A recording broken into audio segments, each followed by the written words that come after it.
They say every marriage has its cracks. Mine split open the day I borrowed my wife's car.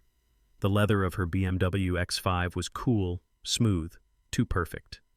Her black gym bag sat on the passenger seat like a confession she forgot to hide. I unzipped it. A man's Rolex still ticking, a sweat-stained t-shirt, and a dinner receipt from the Pecan House. Signed Tyler Kane. My pulse didn't rise. It dropped.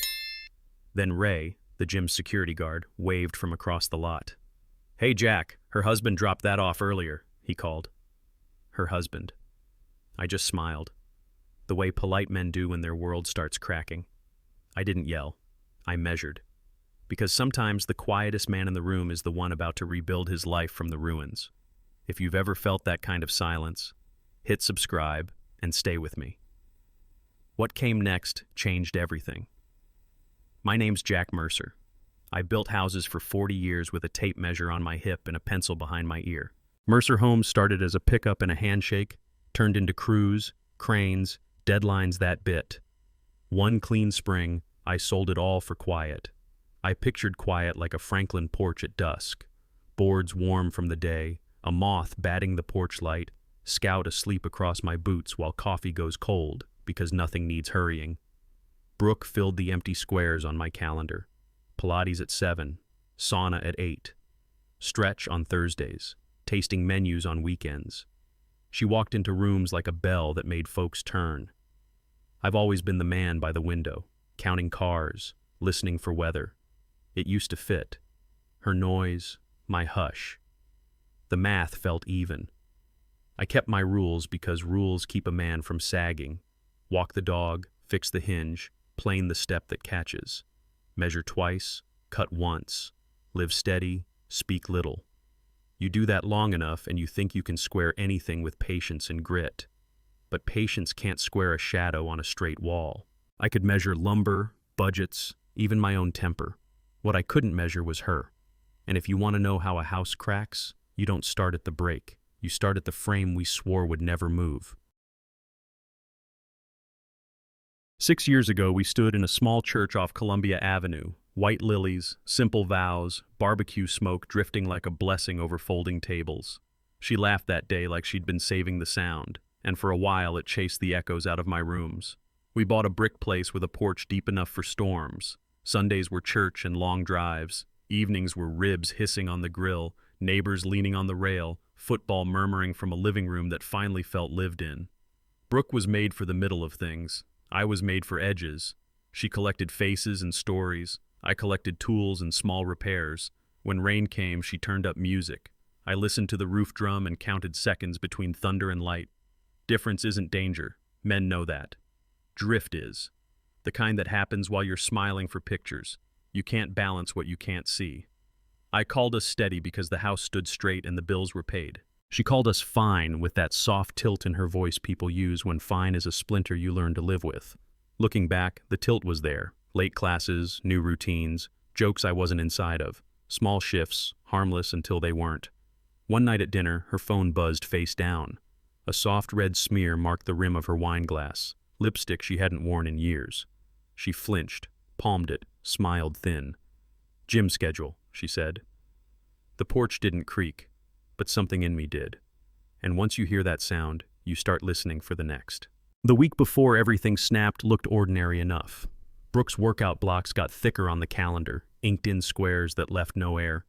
New leggings with tags still warm from the register. A different gym bag, then another. Her phone started living face down on the table like a coin no one's allowed to flip. Once it lit just long enough for a preview bubble. Tyler K. sent a photo. She caught it, locked it, and said, "Gym stuff." The screen's reflection still burned in my eyes. She called them private sessions, said it like vitamins, necessary, harmless. And there was that smile, small, private, like a song she hummed under her breath when she thought I wasn't listening. Men my age don't panic. We inventory. The way a carpenter runs a palm along a board to feel the warp, I ran mine along our days. Little shifts, late showers, a laugh that arrived a second before the joke. She moved around the kitchen lighter, like a woman carried by a secret instead of a plan. One night her phone buzzed and slid toward the edge. Instinct made me catch it with 2 fingers. The screen woke at the touch. A name lit up. Tyler, above a line of words I didn't get to read. The phone went dark in my hand like it had a conscience. She reached for it without looking at me and said, "Gym stuff," the way people say weather when a storm is already on the street. I let it go. I marked the name. I added it to the list. Once you know what to listen for, silence has weight. And I was about to lift it. I drove that night with the radio off and the window cracked, letting the cool cut across my knuckles. The road into Franklin is a quiet kind of straight. Lights, mailbox, fence, repeat. My wedding ring caught a street lamp and tossed it back at me, a little flash that asked a big question. I kept both hands on the wheel. Men like me do better with something solid to hold. Anger wants volume. It wants to swing first and think later. I've seen what that does to a roof beam. You overcut once and the whole span sags. So I let the engine hum be my metronome. Breath in, breath out. The dash clock ticked its small, even ticks. Time doesn't hurry for anyone, but it tells the truth if you let it. At the next red light, I pictured that name on her screen, the way it glowed, then died. Tyler. I said it once, quiet, to hear how it felt in my mouth. Some names fit, some names splinter. I didn't press her. I didn't storm the house with questions I couldn't unask. I did what I know. I measured. I took stock of money, routes, routines, where she said she'd be, where I could stand and see it for myself. By morning, I'd chosen my first cut. No shouting, no scene, just the gym parking lot, an ordinary hour, and me, waiting to weigh the next piece of truth. Edgefit's lot looked like any other evening. SUVs lined up straight, music thumping through the glass. I parked where I could see the doors without being seen much myself. The air had that rubber and cleaner smell you only get near gyms. I stepped out, steady, bag strap in my hand like a leash on a thought. Ray spotted me, broad smile, name badge flashing. We'd traded small talk before. Weather, local games, the new smoothie flavor. "Evening, Jack," he said, easy as always. He lifted a black duffel, the twin of the one I knew too well.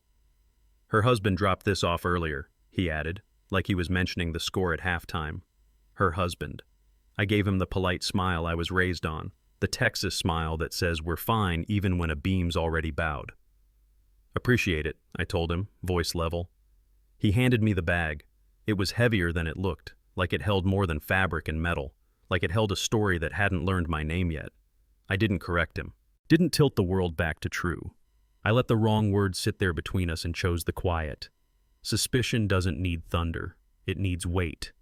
In my hand, I had plenty. Ray tipped his chin toward the doors. "She's almost done." I nodded and walked back to the car, the bag on my palm, the line in the concrete already drawn.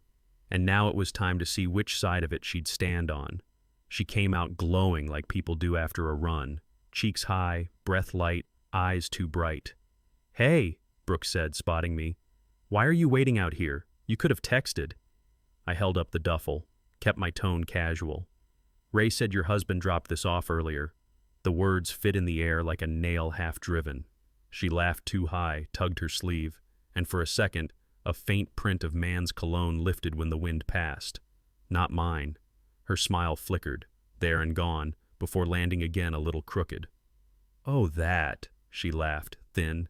"Everyone jokes around here, trainers, staff. It's just a bit."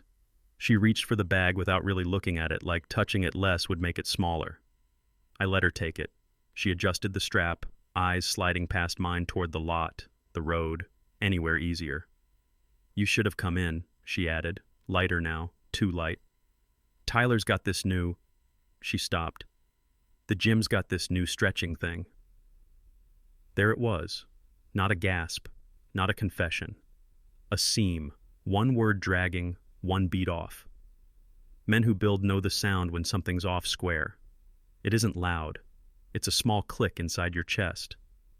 I gave her the nod that makes life go on. "Maybe next time," I said, like I believed every syllable she'd stacked. We drove with the windows cracked, station low, traffic smooth. She scrolled and smiled at a screen she kept tilted away. I didn't ask. I counted. Jokes. Bits. new stretching. The list grew, and under the calm, something in me marked the first crack and braced for the next. The house went dark the way old houses do, one lamp at a time, a soft click, a settling sigh. Scout curled at my feet and breathed slow, the kind of sleep only honest creatures get. I poured a finger of whiskey and listened to the bottle give that quiet glug, like a heart under water. The ice broke once and held. On the table sat the things I couldn't unsee, the black duffel, the sweat-salted t-shirt, the receipt with his name, and that Rolex, still sweeping, steady, merciless. I turned the watch over in my palm. Weight tells the truth. Cheap lies are light. Real betrayal has heft. I thought about the men I've known who let anger swing the hammer for them. The beam always split. Measure twice, cut once. You don't just build with it, you live by it. So I made a promise I could keep. I wouldn't yell, I wouldn't accuse, I'd measure. I'd measure her stories against the clock. I'd measure miles on the odometer, charges on the card, the distance between who we said we were and who we'd become. I'd find the studs behind the drywall and see how deep the rot ran. Scout snored, the second hand swept, and the house held its peace. By morning, I'd have my first cut chosen. Not loud, precise. Coffee at 6. The good mug. The porch air cool enough to wake a man without scolding him. Sunlight came through the blinds in clean stripes, laying bars across the kitchen table. Brooke moved slow upstairs, humming something bright, the kind of tune people pick when they don't want to think words. The mirror clicked, drawers slid, a perfume lid tapped back into place.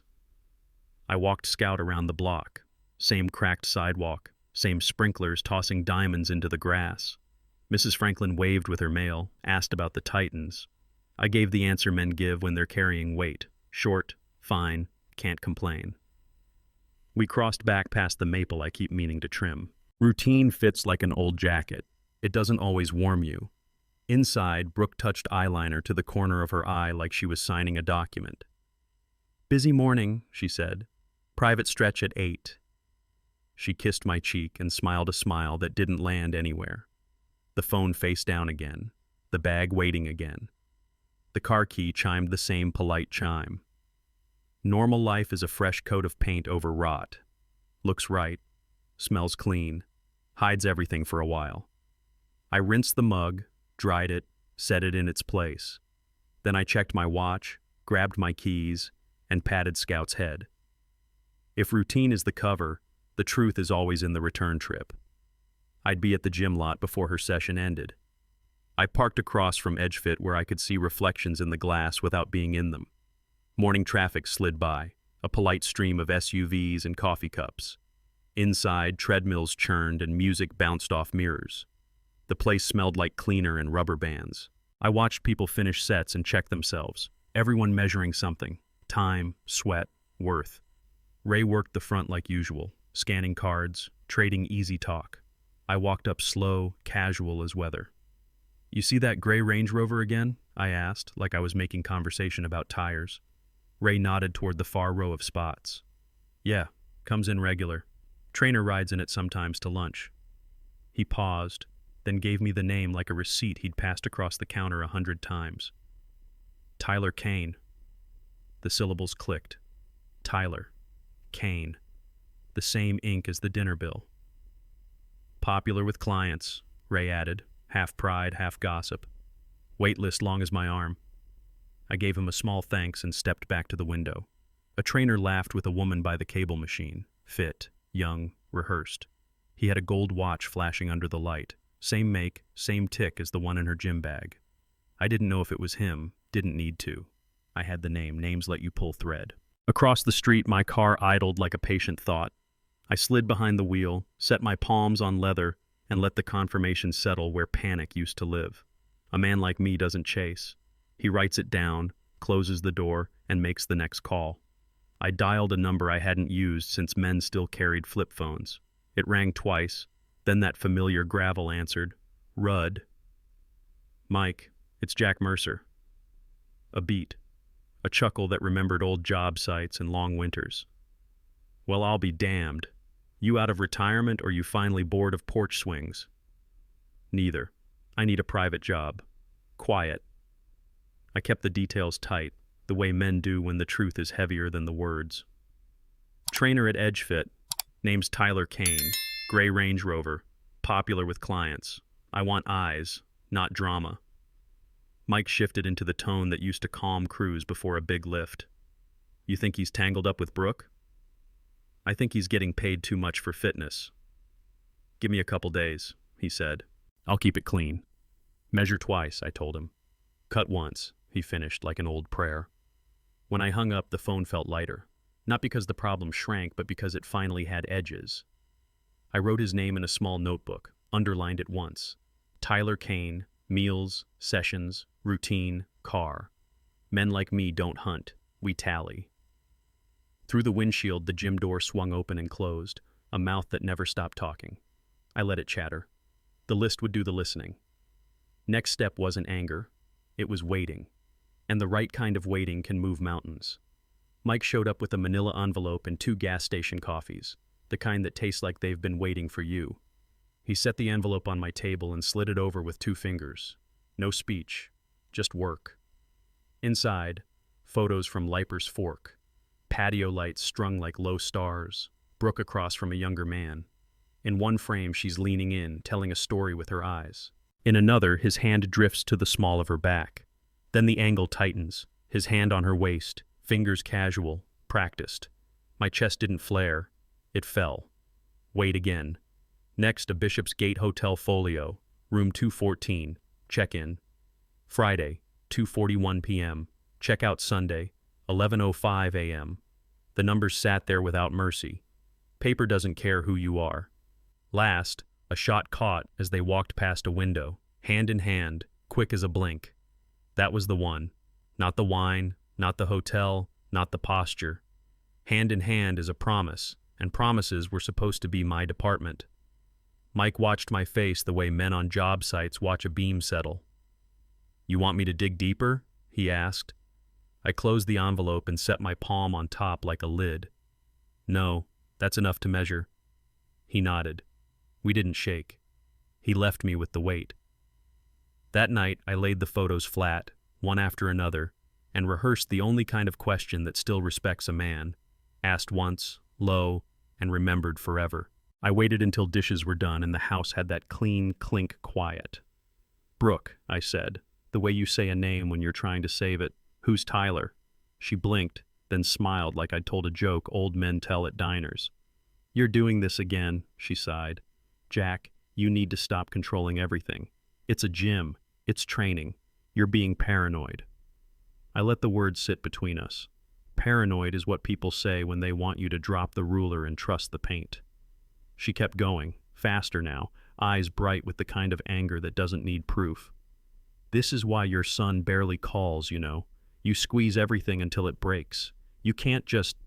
Her hand cut the air. You can't measure people.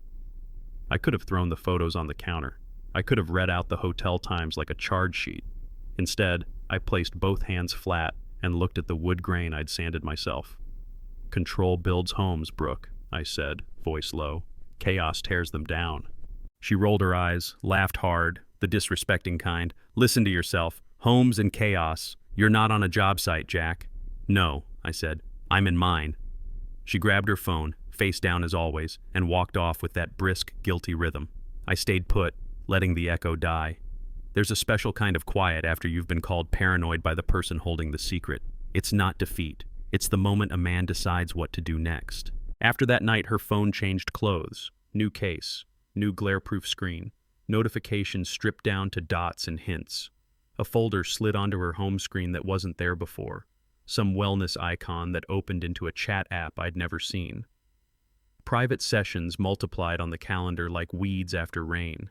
She said it made her feel focused. It made me watch closer.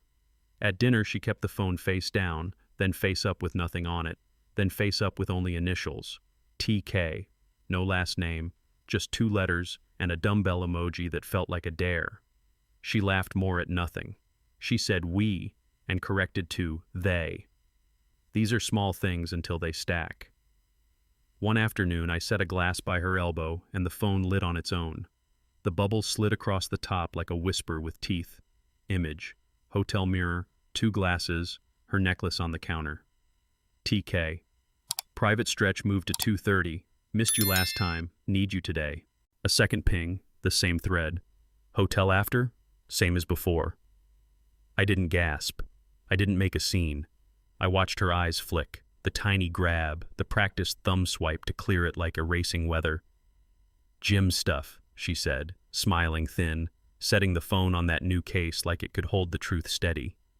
I nodded once and swallowed the heat. The message didn't vanish. It just moved, off her screen and onto my list. I didn't need more proof. I needed a plan. I drove the long way that evening, past the small church off Columbia, where we said vows that were supposed to hold like load-bearing walls.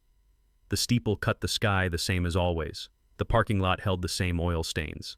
Scout stuck his nose out the window and licked my hand like a promise that wasn't broken. Some things stay true without speeches. Anger sat in the passenger seat and tried to talk. I let it. Then I told it to ride quiet. Measure twice, I said out loud, the way men say grace when they need it to be more than words. The sun burned down behind the fields, and I counted fence posts like beats in a plan. At home, I set the phone on the table and opened the laptop. A blank document. A line at the top. Tyler Kane. Under it, times, places, money, witnesses. I listed routes Brooke takes, the hours she claims, the gaps that don't add up. I wrote down the gym's name, then searched for policy.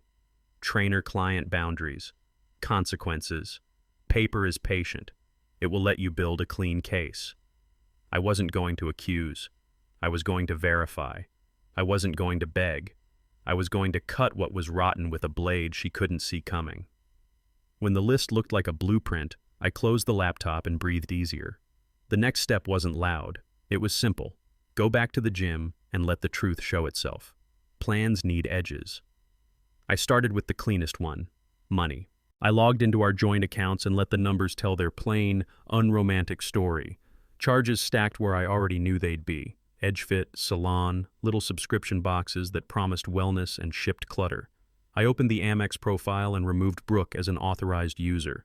One click, no fireworks, just a door quietly closing. Next, I shut off autopay to EdgeFit, then the salon, then every monthly box that taught the porch how to make room for cardboard. I screenshotted confirmations, downloaded PDFs, and dropped them in a folder named Records. Paper first, feelings later. The car was mine on paper too. I called BMW Assist and had them deactivate the spare fob. The rep didn't need my reasons. He just did his job, and I did mine. Valves turn, flow stops, that's all. I wasn't punishing. I was drawing a line. A budget is a map of what you honor. You can lie to yourself for a long time, but the ledger won't lie back. I organized statements by date, tagged each with notes, sessions, meals, gaps, little flags for the trail I already knew how to follow. When I closed the laptop, the house felt straighter, not fixed. Straighter. I poured coffee, set the mug dead center on a coaster, and said it aloud so I'd remember it when her voice tried to bend it. A man chooses what he funds, and I would choose differently now. Cut the money, then check the rules. That's how you fix a crooked frame. Shut off the strain and find the speck it broke.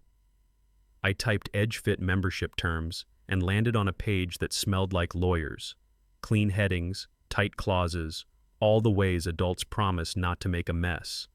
I scrolled until the numbers lined up, and there it was. Section 4.2, no personal or romantic relationships between trainers and active clients. Consequences spelled out in polite, final language. I downloaded the PDF and saved it beside the bank records. Then I printed a copy. Ink anchors things. I ran a yellow highlighter over 4.2 until the line glowed like a caution strip.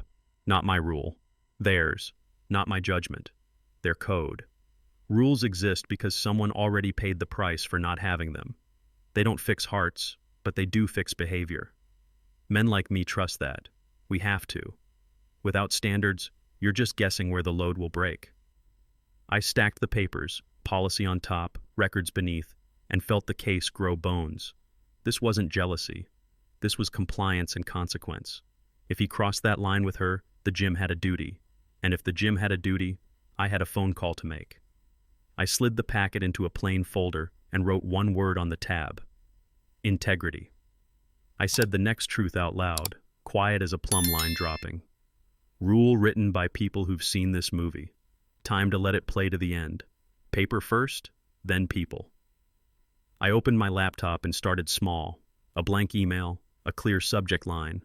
Policy concern. No adjectives, no story. Just the facts a manager can hold without dropping. Mr. Harlan, I have documentation of a potential violation of Section 4.2 involving trainer Tyler Kane and an active client. I'd prefer to discuss in person. My intention is to protect your gym's reputation and keep this discreet. I attached what mattered, the highlighted policy, a few transactions, 2 photos that didn't need captions. I read it twice, trimmed it once, and left no room for emotion to leak through the seams. This isn't about feeling. It's about compliance. It's about giving a man with authority the rails to run on. I proposed a time, kept it soon, and signed with my full name and number. Then I hovered over send, the way you hold a plumb line before you let it fall. When I clicked, the trackpad made a soft, clean sound, like a bolt sliding home. Less than 10 minutes later, my phone buzzed. Harlan. Received. Thank you for bringing this to us. Let's meet tomorrow at 10:30. We'll handle this discreetly. I stared at the screen until the words stopped moving. Not triumph. Alignment. The system had a lane for what I was carrying, and I just set it down where it belonged. I closed the laptop, stacked the folder labeled Integrity on top, and felt the house square itself a notch. The plan had breath now. Tomorrow, it would have teeth. Revenge isn't noise, it's symmetry. I drove to a store 2 towns over and bought a black duffel that matched hers down to the zipper pull. On the way home, I didn't turn on the radio. Some work requires the sound of your own breath. At the kitchen table, I laid the twin bag open and placed 3 things with the care I used to set joists. First, a wedding photo, me in a gray suit, Brooke laughing like the future was light. I looked younger because hope removes weight. Second, the printed policy 4.2, the yellow line bright as hazard tape. Not my opinion. Their rule. Third, a handwritten note on plain paper. Every gym has a code, so does marriage. I looked at the arrangement the way you look at a frame before you nail it. No mess, no extra, just meaning. Then I closed the duffel and pulled the zipper slow. It sounded like a line being drawn you don't cross twice. Decision finished. No speeches needed. I set the bag by the front door where sunlight makes a stripe on the rug every afternoon. It would be there when it needed to be. Quiet, exact, a mirror held up to what she'd chosen. Some men throw plates. Some men post online. I prefer tools that fit the hand. The twin bag waited. The meeting was set. And for the first time in weeks, I felt something close to level. The next afternoon, she came down the stairs with that careful brightness people use when they're about to ask for something.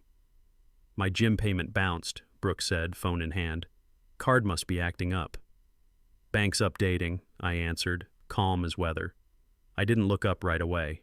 I let the words land and sit.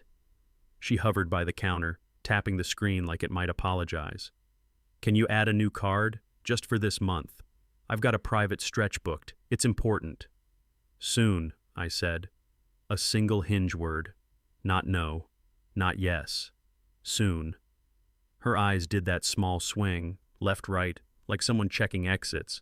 It's just the gym, Jack. I nodded. Then waiting won't hurt. She smiled too fast and missed the landing. Fine, I'll figure it out.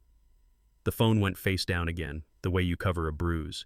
She grabbed her keys, said she'd be late, and tossed a goodbye over her shoulder that didn't have a home to land in. I rinsed my mug and set it back in its ring on the coaster. The house held its breath and didn't need to.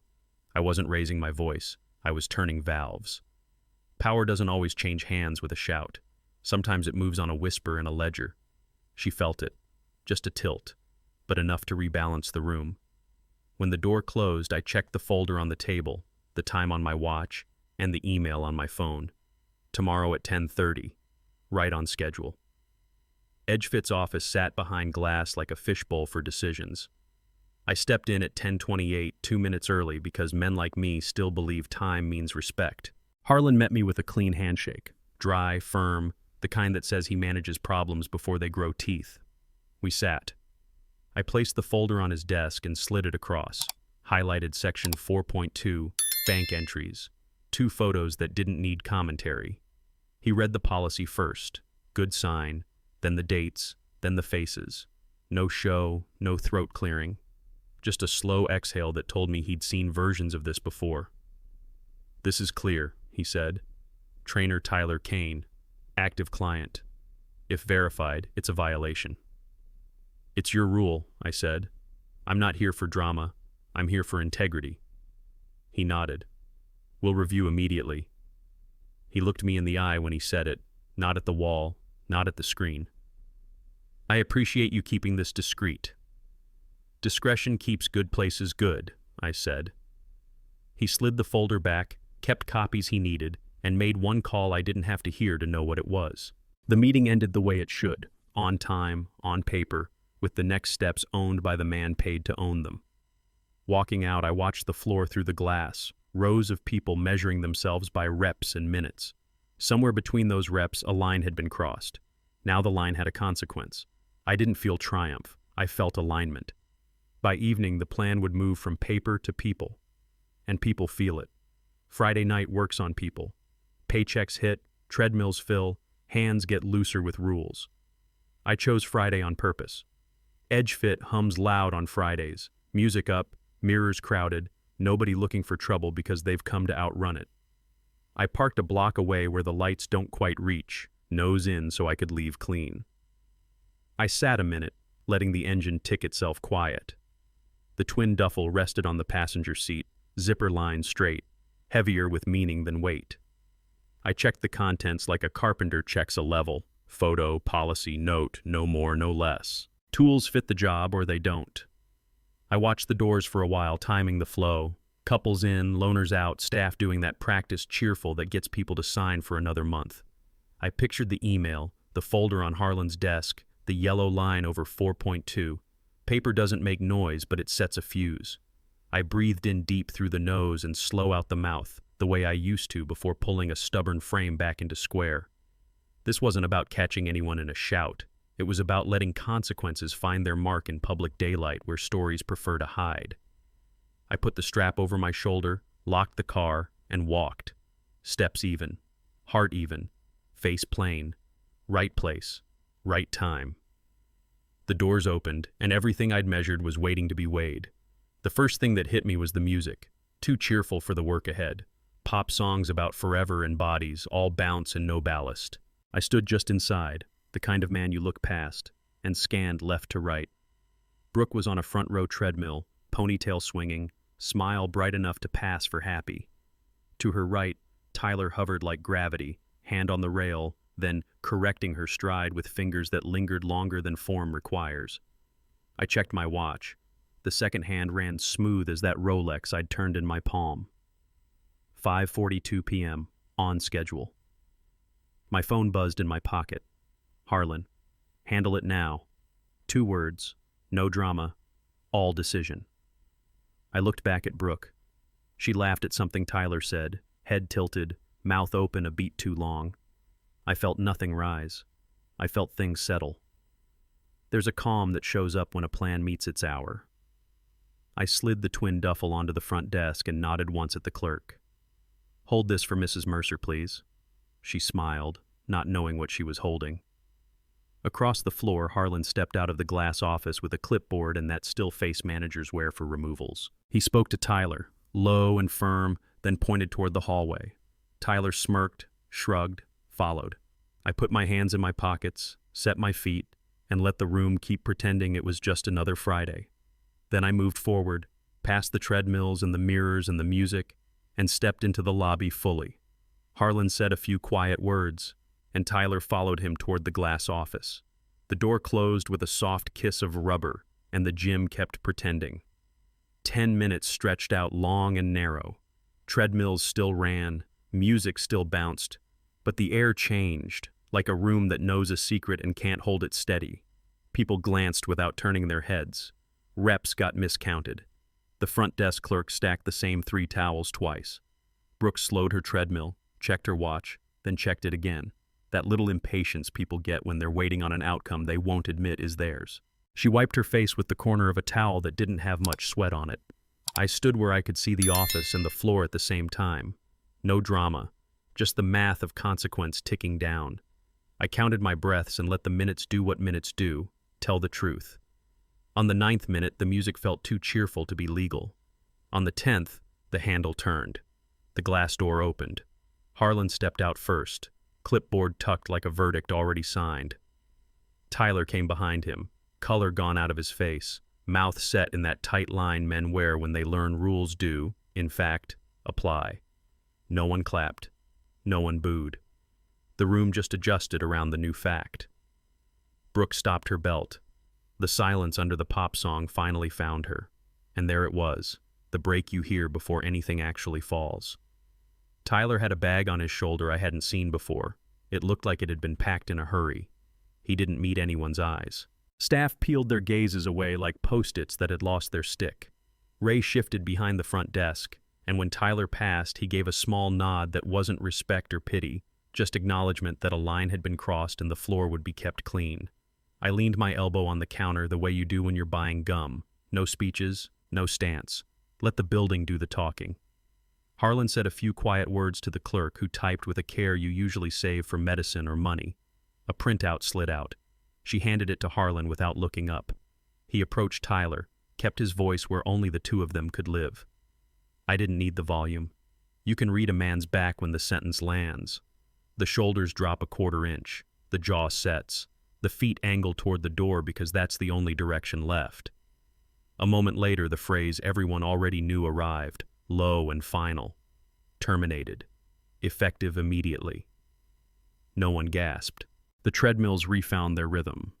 Brooke froze mid-step, eyes hooked to the hallway like they could drag the scene back and rewrite it. They couldn't. Tyler walked past me, still not looking. I shifted just enough to give him space, nothing more. Justice isn't loud. It's a door that opens when it's supposed to and closes without a slam. The clerk glanced up at me, unsure why, and I gave her a small nod. The room had its verdict. Now came the part that wasn't on any clipboard.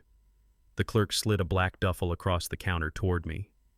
"For Mrs. Mercer," she said, like it was any other bag, any other Friday.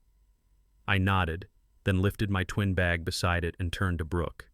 She stood there too still, color high but not from cardio. I set the twin at her feet and kept my voice low, steady. "For you." Her fingers shook when she reached for the zipper. She tried to play it cool. Women know how. But the pull caught and stuttered. I eased it open with 2 fingers and stepped back like a man giving room for truth. Inside lay our wedding photo, the inked policy 4.2, and a plain note in my hand. Every gym has a code. So does marriage. She stared like the words might rearrange into something easier. The smile she wore for treadmills and trainers fell off her face without a sound. Her eyes bounced from the photo to the yellow highlight to me and then back to the photo, as if the past could vote on the present and outnumber it. I leaned in, close enough that only she could hear. "That's all I brought," I said. "Not a scene, just the truth." Around us, the treadmills found their pace again. On the glass, we were 2 shapes standing too close to a mirror that didn't lie. She closed the bag halfway, then opened it again. Masks don't survive second looks. And this was the second look. "Mrs. Mercer," the clerk said carefully, eyes on her screen. "Looks like your payment method's been removed. You'll need a new card to continue." Brooke's throat worked once, hard. "Removed?" She managed a laugh that sounded like a cough. "There must be a mistake."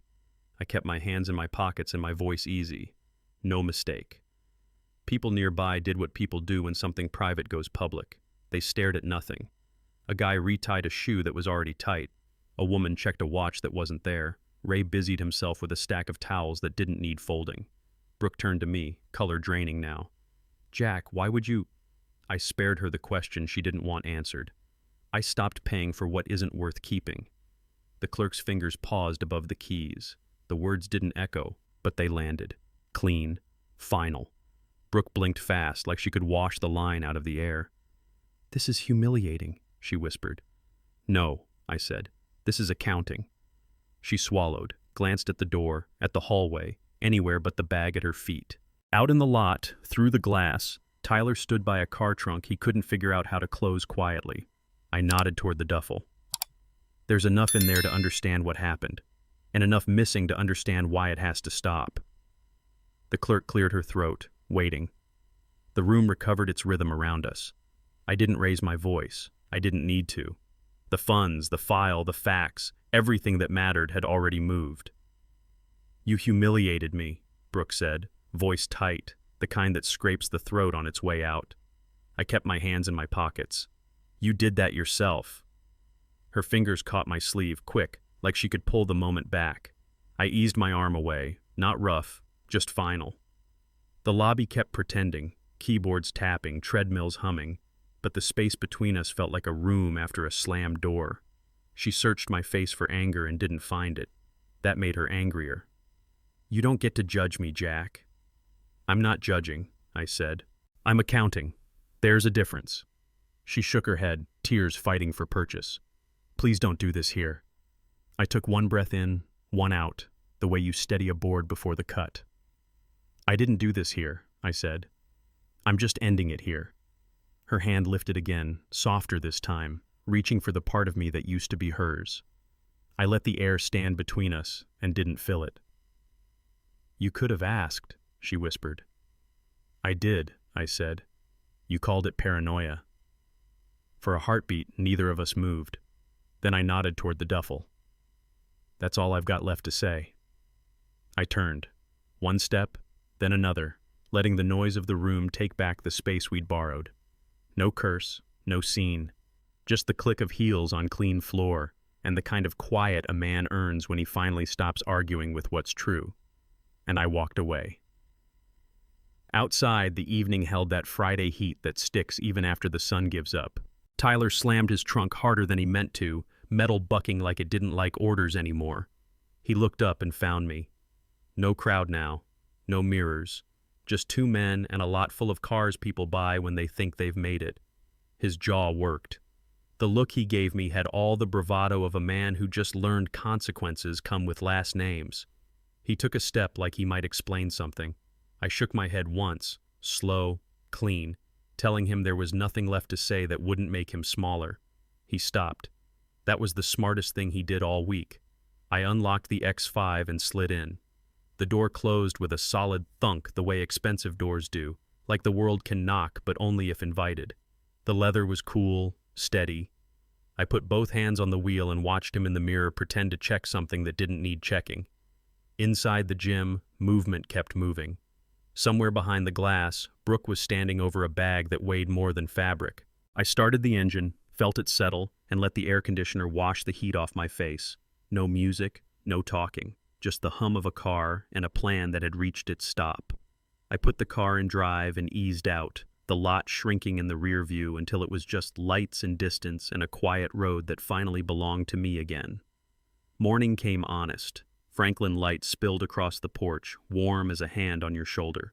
I made coffee in the good mug and stood by the sink while steam fogged the window for a breath or two.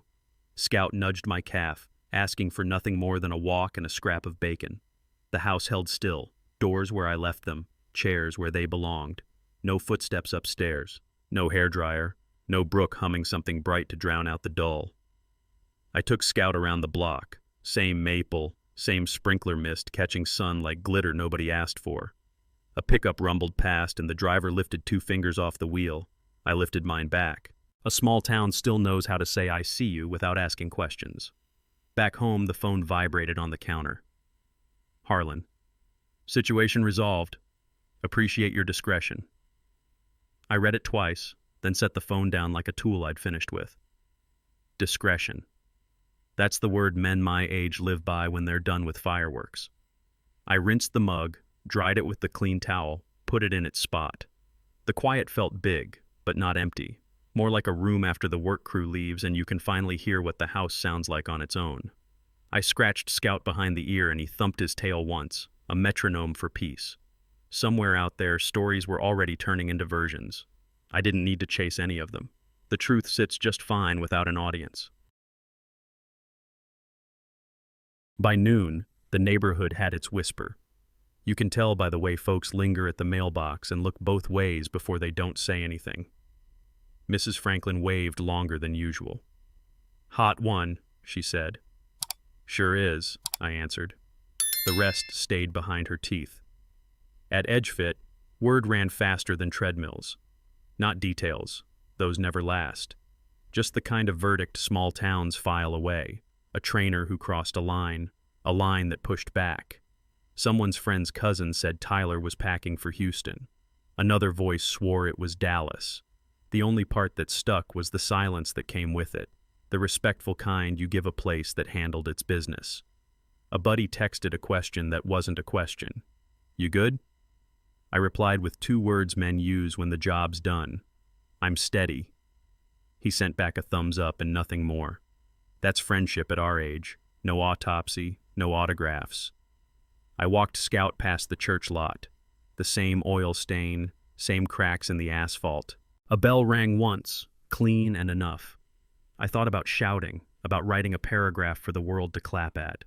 Then I thought about roofs and how noise doesn't hold one up. Silence lasts longer than a shout. It sets, like concrete. It cures hard. By evening, the sun slid off the porch rail and the heat eased. I didn't check her phone or my pride. I checked the gate latch, the porch light, and the sky turning the same color as a man finally done explaining himself. After the whispers died down, I went back to the part of the job most men skip, the paperwork that makes decisions real. I forwarded the mortgage notices to Brooke's email and took mine off the thread. If you want to feel the shape of a choice, change where the reminders land. Next was the car. I checked the BMW app and confirmed her fob no longer synced. 1 set of keys is a boundary, 2 is confusion. I opened the Amex portal and saw the ghost of her name where authorized user used to be. Gone now. Clean. Our bank showed 2 clear paths, separate accounts, money like streams that used to meet and now run their own beds. I printed confirmations, clipped them neat, and filed them under records with the policy, the photos, the notes. A ledger doesn't rage, it remembers. This wasn't about hurting her. It was about stopping the subsidizing of whatever we'd become. Principle is simple math. If it doesn't honor you, don't fund it. I laid each page flat, pressed the edges even, and spoke the line that kept my hands steady. Valves closed. Quiet. Legal. Final. The house didn't cheer. It squared up. The air felt level for the first time in weeks. When Scout thumped his tail, it wasn't applause. It was a clock finding the same tick as my chest. Order, not joy, not sorrow, just order. And order is where a man starts again. That night I sat with the wedding photo and didn't hide it. I turned my ring with my thumb the way you check a bolt before you decide to loosen it. The picture lives on top of the dresser, Brooke laughing, me looking at her like men look when they think the road is only one road. I didn't reach for a trash bag, I reached for breath. There's a lesson you learn in carpentry. Mistakes don't disappear because you sand harder. You mark them, you know them, you build around them so the next piece lands true. I told myself the same thing about us. Not because I wanted her back, but because I don't want to become a man who only knows how to tear out. I could feel the scar forming, not raw anymore, not healed either. Scars tell you where the load failed and where you reinforced it.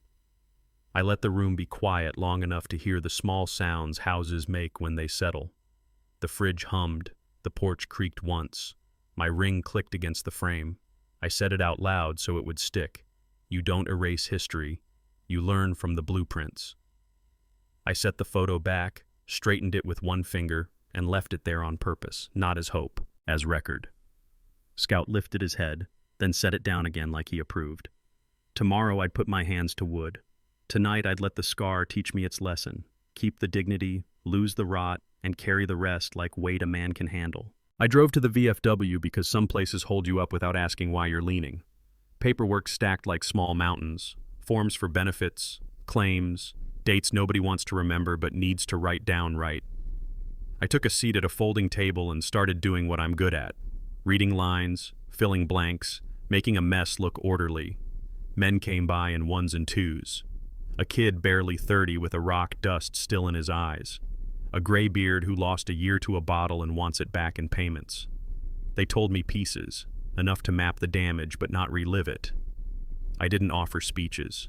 I slid pens across, circled boxes, asked the kind of questions that don't bruise. Most of the time I just listened. There's a sound a man makes when he finally says the true thing out loud. It isn't loud. It's like a board seating into place. We finished a set of forms and somebody brought over 2 light beers. We clinked like we were agreeing to keep going. By the second hour, my hands had that steady weight they get on job sites. Useful, not shaking. A younger vet stared at the page and said, "I don't even know where to start." "You just did," I answered. That's when it landed. Simple as a nailhead shining in the sun.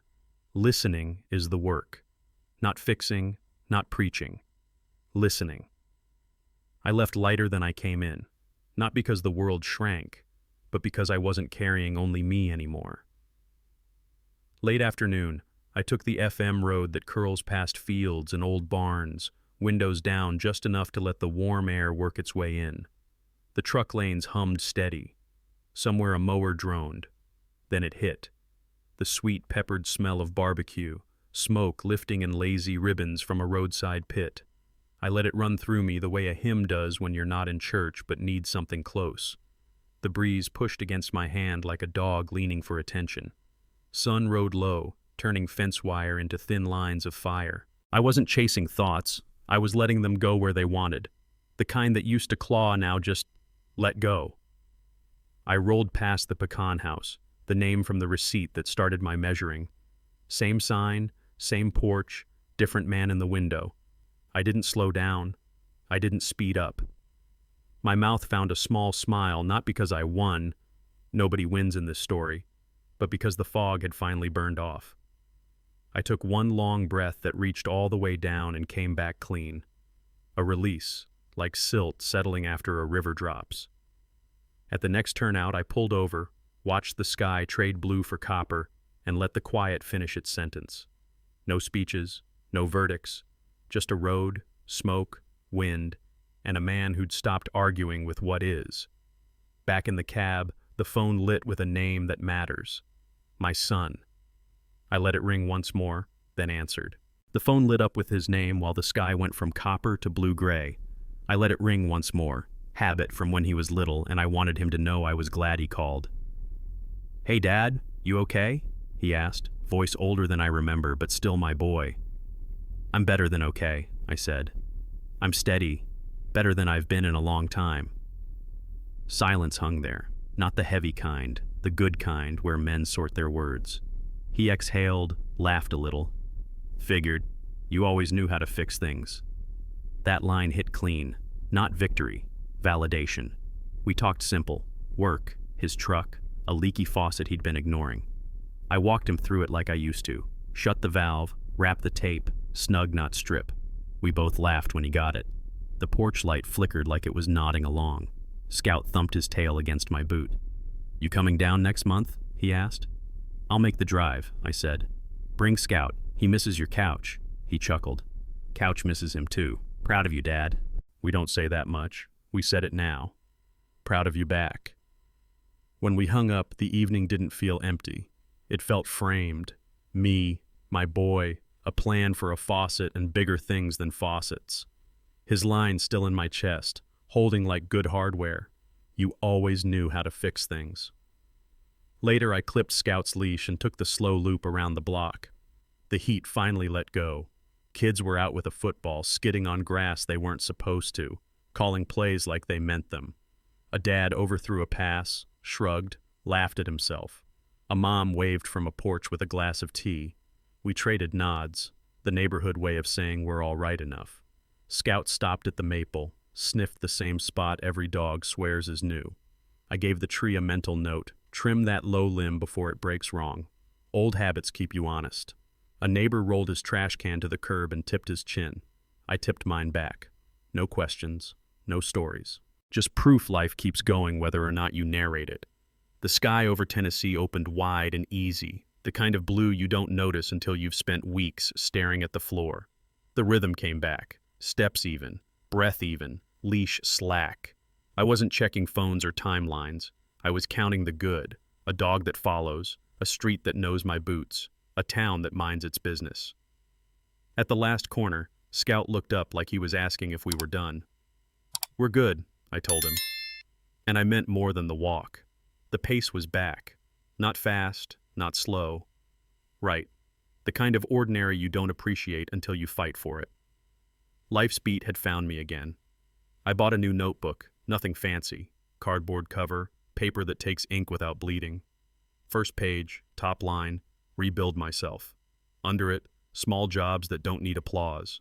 Tighten porch screws, oil the front lock, clean the gutters before rain decides for me. I wrote call the accountant, move the tool shed light switch, check the smoke alarms. Order teaches a man he still matters. Principles went on the next page. No begging, no shouting, no funding what dishonors me. Check the ledger once a week, walk Scout every morning. If anger knocks, give it coffee, not the keys. I didn't write forgive. That comes slow or not at all. I wrote hold steady. That I can do. I squared the notebook on the table and stood up straighter than I had in weeks. When you lose something you didn't think you could, the first thing you want back is your posture. I looked around the kitchen, the sink I installed, the table I built, the chair that carried my weight through nights I didn't deserve to sleep. They were still doing their jobs. I would do mine. There are men who lift plates to feel strong. I've done that. Today I lifted something else. The line I won't cross for anyone, not even the woman I once swore for.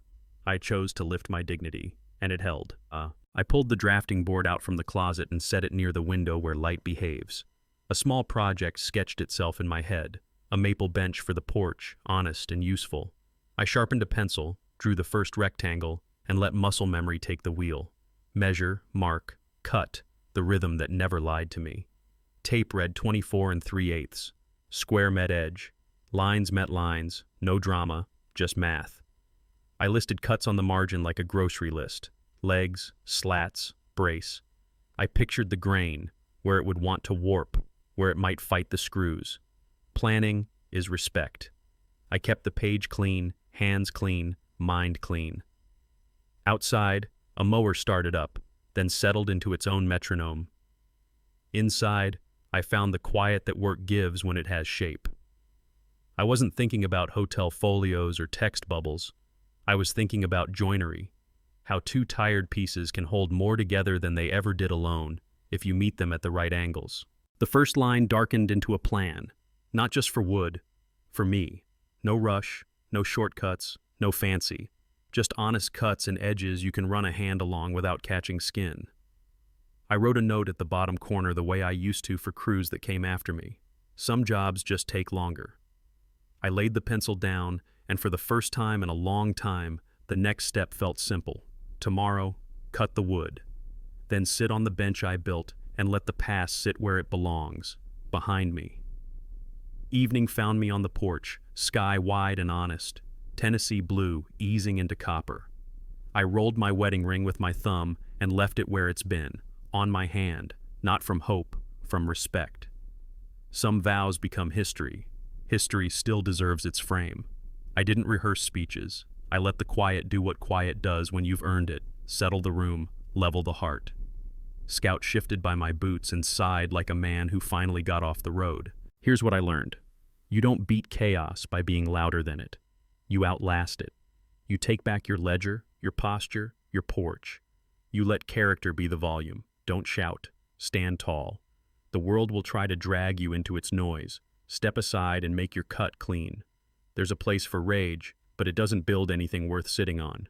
Silence does the talking when your facts are straight and your hands are steady. I measured what was mine to measure, and I walked away from what wasn't. That's not weakness. That's the kind of strength that doesn't need an audience. If any of this felt like your road, share it if it reminded you what stillness feels like. There's a man out there who needs quiet more than applause. I looked up once more at the open sky and said the last thing that needed saying. Weights go down. Dignity stays up.